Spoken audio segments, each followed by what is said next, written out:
Good morning students, welcome to physics class.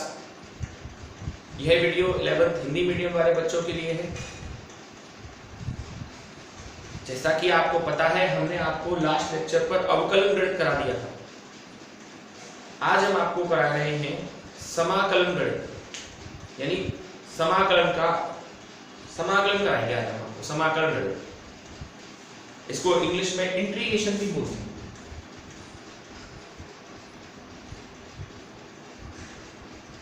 समाकलन गणित हम इसको क्या कहते हैं? इंटीग्रेशन।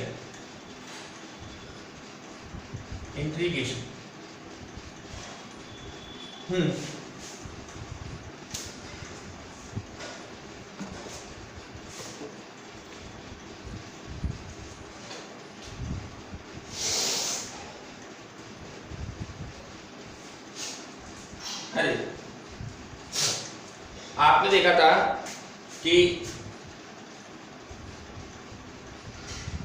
अवकलन हम क्यों करते हैं? मुख्य रूप से मैंने बताया था, अवकलन जो हम करते हैं वो मुख्य रूप से इसलिए करते हैं कि हमको वेग मिल जाए या त्वरण मिल जाए। इसी के लिए हम लोग अवकलन करते थे। समाकलन क्या चीज है? समाकलन जो है ना बच्चों, वो अवकलन की भी विपरीत प्रक्रिया है, यानी कि अपोजिट। समाकलन गणित अवकलन गणित की भी अपोजिट प्रोसेस है।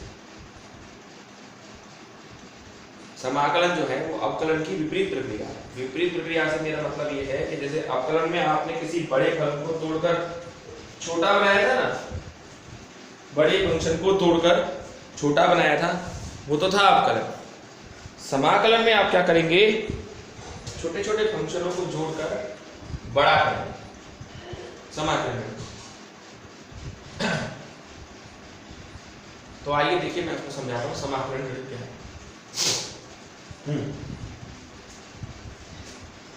समाकलन जो है वो अवकलन की विपरीत प्रक्रिया है ना। जिस तरह से अवकलन का अर्थ तोड़ना है, समाकलन का अर्थ जोड़ना है। ठीक है, तो जैसे भौतिकी में आपने वेग और त्वरण ज्ञात किए थे, है ना। यहां पर उल्टा है। उल्टा मतलब जैसे अवकलन में आप क्या करते थे, मैं बताता हूं आपको। यदि विस्थापन का समय के सापेक्ष एक बार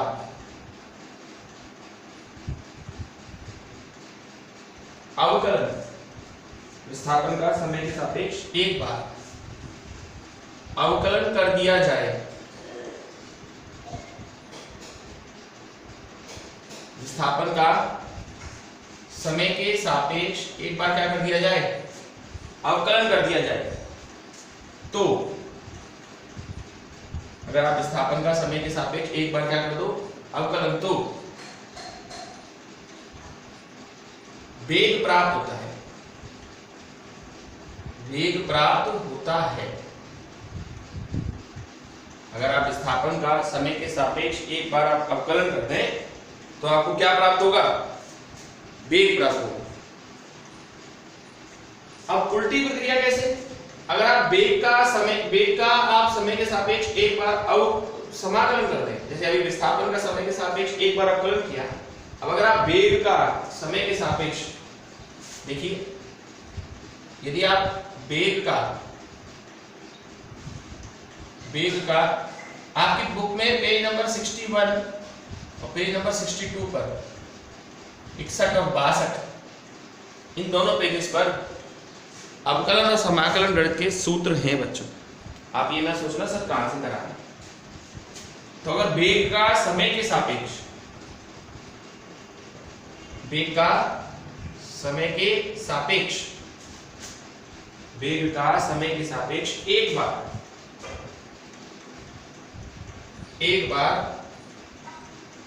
वेग का समय के सापेक्ष एक बार समाकलन कर दिया जाए, समाकलन कर दिया जाए तो वेग का समय के सापेक्ष एक बार क्या कर दिया जाए, समाकलन, तो विस्थापन प्राप्त होता है। क्या प्राप्त होता है आपको, विस्थापन प्राप्त होता है, आपको विस्थापन मिलेगा, है कि नहीं है, बिल्कुल उल्टी।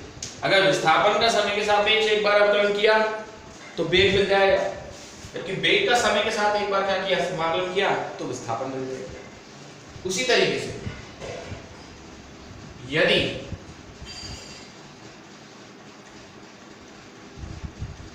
वेग का समय के सापेक्ष, वेग का समय के सापेक्ष एक बार, वेग का समय के सापेक्ष एक बार अवकलन कर दिया जाए,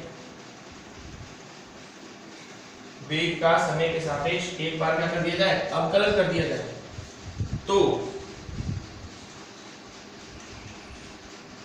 अगर आप वेग का समय के सापेक्ष एक बार अवकलन कर दे, तो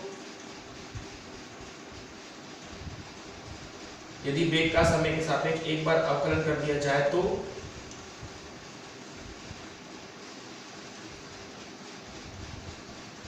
त्वरण प्राप्त होता है, त्वरण प्राप्त होता है, त्वरण प्राप्त होता है। अब उल्टी प्रक्रिया में क्या है, उल्टी प्रक्रिया में आपको त्वरण का समय के सापेक्ष अगर एक बार समाकलन कर दिया जाए, त्वरण का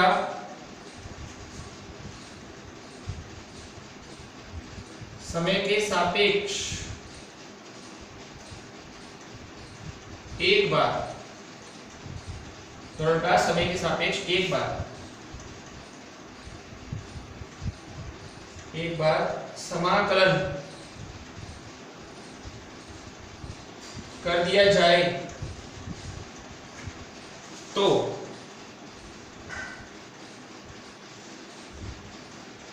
वेग प्राप्त होता है।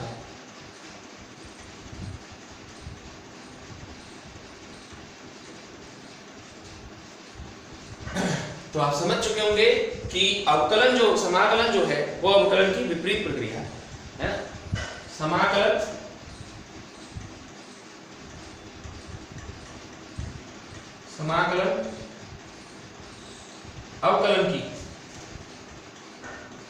अवकलन की विपरीत, अपोजिट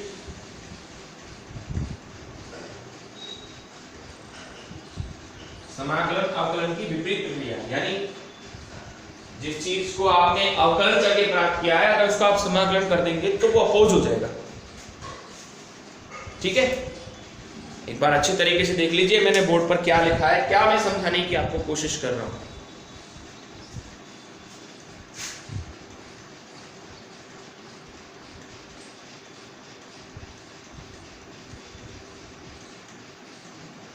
ठीक है, चलिए तो आगे चलते हैं। आगे क्या है सर, देखिए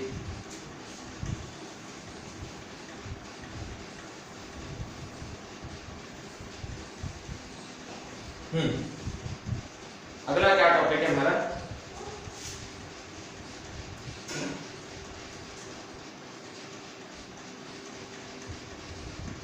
अवकलन में तो देखिए कोई टाइप्स नहीं थे, मतलब कोई प्रकार नहीं थे कि कितने प्रकार का होता है, तो समाकलन प्रकार है। समाकलन दो प्रकार का होता है। कितने प्रकार का होता है, दो प्रकार का।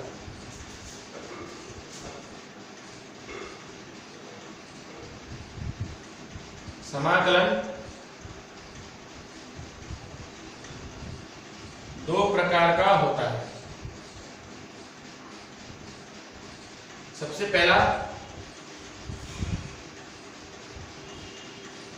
अनिश्चित समाकलन, सबसे पहले नंबर का कौन सा है, अनिश्चित समाकलन। हाँ जी, अनिश्चित समाकलन क्या है, इसको इंग्लिश में बोलते हैं इनफाइनाइट इंटीग्रेशन। अगर समाकलन बिना सीमाओं के अंदर हो, यानी कि कोई सीमा नहीं हो समाकलन, यदि समाकलन सीमाओं के अंतर्गत नहीं होता, कोई लिमिट नहीं है उसकी, कहां से कहां तक करेंगे कुछ नहीं, यदि समाकलन सीमाओं के अंतर्गत नहीं होता तो ऐसा समाकलन क्या कहलाता है आपका? अनिश्चित समाकलन। यदि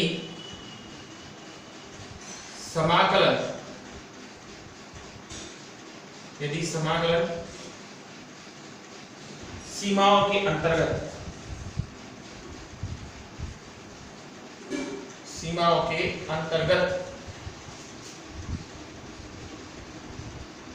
नहीं होता, अगर आपका जो समाकलन है वो लिमिट में ना हो, सीमाओं के अंतर्गत नहीं होता,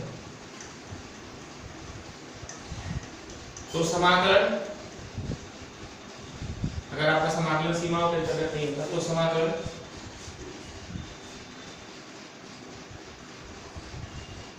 अनिश्चित समाकलन कहलाता है। अनिश्चित समाकलन कहलाता है। कैसा कहलाता है समाकलन आपका? अनिश्चित। अगर आपका समाकलन सीमाओं के अंतर्गत ना हो, कोई लिमिट ही ना हो उसे करने की, तो वो कहलाएगा आपका क्या? अनिश्चित समाकलन। ठीक है, तो देखिए मैं करके बताता हूं। इसके लिए जैसे ये कोई फलन है f(x), dx, इसे बच्चों बोलते हैं समाकलन का चिन्ह। इसको इंग्लिश में हम लोग क्या कहते हैं? इस तरह से साइन ऑफ इंटीग्रेशन, क्या बोलते हैं इसको अपन? समाकलन का चिन्ह। जैसे अवकलन करने के लिए आपको ddx, ddt की जरूरत पड़ी थी, ऐसे समाकलन करने के लिए आपको साइन ऑफ इंटीग्रेशन, समाकलन के चिन्ह की आवश्यकता हो। मैंने अभी आपको समाकलन करना नहीं सिखाया, सिखाऊं तो तब जब पहले आप समाकलन सीखें। होता ही क्या है समाकलन? तो f(x) dx का अगर हम समाकलन करते हैं तो ये आता है स्मॉल f(x). अब चूंकि समाकलन किसी लिमिट में नहीं है, कोई सीमा में नहीं है, इसकी कोई सीमा नहीं है, तो अगर समाकलन विदाउट लिमिट होता है, बिना किसी सीमा के अंतर्गत होता है, तो हमें c भी लगाना होता है बच्चों। c क्या चीज है सर? यहां पर c है आपका समाकलन स्थिरांक। c आपका समाकलन स्थिरांक है। क्या है c आपका? समाकलन स्थिरांक, इंटीग्रेशन कांस्टेंट। अब ये हर बार अलग अलग होगा, तो क्या सर हमें कैलकुलेट करना है? वो तो क्वेश्चन देख के पता चलेगा। पर हाँ, ये मैं आपको कहता हूं, जैसे मान लीजिए 2 नंबर का कोई अनिश्चित समाकलन आ जाता है आपके लिए, क्या आप इसका समाकलन करो 2 नंबर में। ठीक है, आप 2 नंबर में अनिश्चित समाकलन करते हैं, और आपने अगर अनिश्चित समाकलन किया और हो भी गया समाकलन, 2 नंबर में किया, लेकिन 2 नंबर में अनिश्चित समाकलन करने के बाद आपने c नहीं लगाया, समाकलन स्थिरांक नहीं लगाया, तो आधा नंबर कट जाएगा, यानी बिल्कुल समाकलन सही होने पर भी आपको 1.5 नंबर ही मिलेगा। तो आप समझ सकते हैं कि समाकलन स्थिरांक की कितनी महत्वता है, यानी समाकलन स्थिरांक आपको लगाना ही पड़ेगा, आपको समाकलन स्थिरांक का उपयोग करना ही पड़ेगा। ठीक है ना? तो समाकलन स्थिरांक आता है पहली बात तो। चलिए, ये तो था अनिश्चित समाकलन। अब दूसरा आया आपका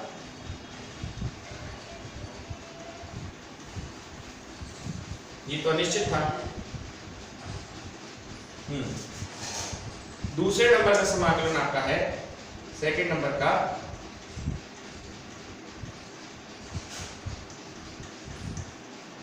निश्चित समाकलन। क्या है दूसरे नंबर का समाकलन आपका? निश्चित समाकलन। निश्चित समाकलन क्या होता है?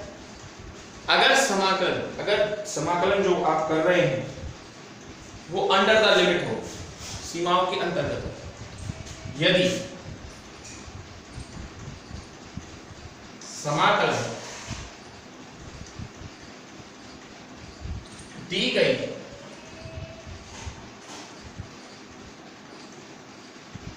गई सीमाओं के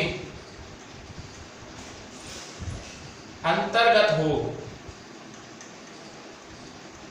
अगर समाकलन आपका दी गई सीमाओं के अंतर्गत हो, लिमिट में हो, विद लिमिट काम हो, विदाउट लिमिट नहीं, विद लिमिट। यदि समाकलन दी गई सीमाओं के अंतर्गत हो, कोई उसकी लिमिट हो, तो वह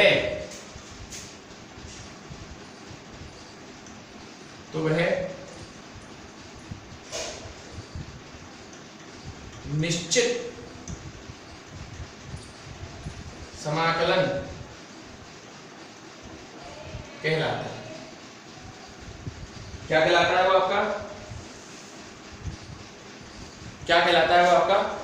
निश्चित, फाइनाइट इंटीग्रेशन कहलाता है। अगर समाकलन दी गई सीमाओं के क्या हो, अंतर्गत हो, कोई लिमिट हो उसकी,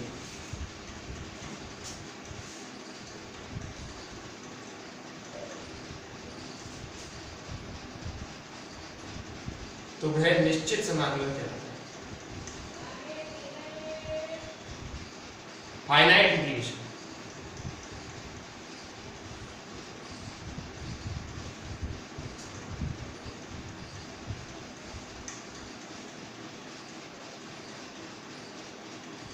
निश्चित समाकलन यानी देखो मैं बताऊं, जैसे ये fx है, आप इसका समाकलन कर रहे हैं, तो अब ऐसे नहीं है कि साहब विदाउट लिमिट काम होगा, अब विद लिमिट होगा। अब इस समाकलन को एक लिमिट में बंद करना होगा, एक सीमा के अंतर्गत करना होगा। जैसे a से लेके b सीमा में बंद कर दिया, जहां b क्या कहलाएगी? आपकी ऊपरी सीमा। क्या कहलाएगी? b आपकी ऊपरी सीमा, और a आपकी क्या कहलाएगी? निम्न सीमा। एक कहलाएगी आपकी अपर लिमिट और एक आपकी कहलाएगी लोअर लिमिट। ठीक है, इसको सॉल्व करने पर आपको आंसर प्राप्त हुआ fx। क्या आंसर प्राप्त हुआ? fx। लेकिन ध्यान से, इसमें समाकलन स्थिरांक नहीं आएगा, इसमें लिमिट आएगी a से लेके b तक। कौन सी अपर होती है, कौन सी लोअर, कौन सी ऊपरी सीमा होती है, कौन सी निम्न सीमा, आपको समझ में आ गया होगा। जो ऊपर की साइड लिखी हुई है वो अपर सीमा है, जो नीचे की साइड लिखी हुई है वो निम्न सीमा है। अच्छा, अब आप इसमें वेरिएबल कौन सा होगा? वेरिएबल यानी चर राशि। चर यहाँ पर x है, तो पहले उसकी जगह अपर लिमिट रख दो। अपर लिमिट क्या आएगा? fb माइनस लोअर लिमिट क्या आएगा? fa। fb minus fa। ठीक है, ये अपर लिमिट है, ये लोअर लिमिट। तो इसको सॉल्व करने पर हमको कोई ना कोई उत्तर प्राप्त होगा, कोई ना कोई आंसर प्राप्त होगा। ठीक है, एक लोअर लिमिट है, एक अपर लिमिट है, इसको सॉल्व करने पर बच्चों हमको कोई ना कोई उत्तर प्राप्त होगा। यहां समाकलन इस तरह का कोई हो। अब बात आती है निश्चित और अनिश्चित समाकलन में सर फर्क क्या है? फर्क ये है कि देखो समाकलन तो दोनों का ही सेम हुआ है, fx का स्मॉल fx ही हुआ, वहां भी यही था, वहां c लगा के आप फ्री हो गए। यहां ऐसा नहीं होगा, यहां आपको लिमिट रखनी पड़ेगी, पहले अपर लिमिट रखनी पड़ेगी, माइनस फिर आपको क्या करना पड़ेगा? लोअर लिमिट रखनी पड़ेगी। अपर लिमिट में पहले ऊपरी सीमा रखेंगे, माइनस फिर आप इसमें निम्न सीमा रखेंगे। तो जो उत्तर प्राप्त होगा, दोनों को प्लस माइनस, प्लस और माइनस करने, मतलब एक तरफ अपर लिमिट है, एक तरफ लोअर लिमिट है, दोनों को हल करने पर आपको कोई ना कोई उत्तर प्राप्त होगा, दोनों को हल करने पर। ठीक है, तो fb माइनस fa इस तरह से होगा। ठीक है, तो अब आप बात आती है सर हम कौन सा करेंगे, आप कौन सा करेंगे? जैसा आपको क्वेश्चन मिलेगा वैसा। पर मैं आपको बता दूं, फिजिक्स में आपको ज्यादातर जो सामना होगा वो निश्चित समाकलन से होगा, अनिश्चित से नहीं। हमारे फिजिक्स में ये मान लीजिए अनिश्चित समाकलन तो नाम मात्र को है, नाम मात्र को कह लीजिए या कह लीजिए कि है ही नहीं, मान लो हमको कभी मिलेंगे ही नहीं।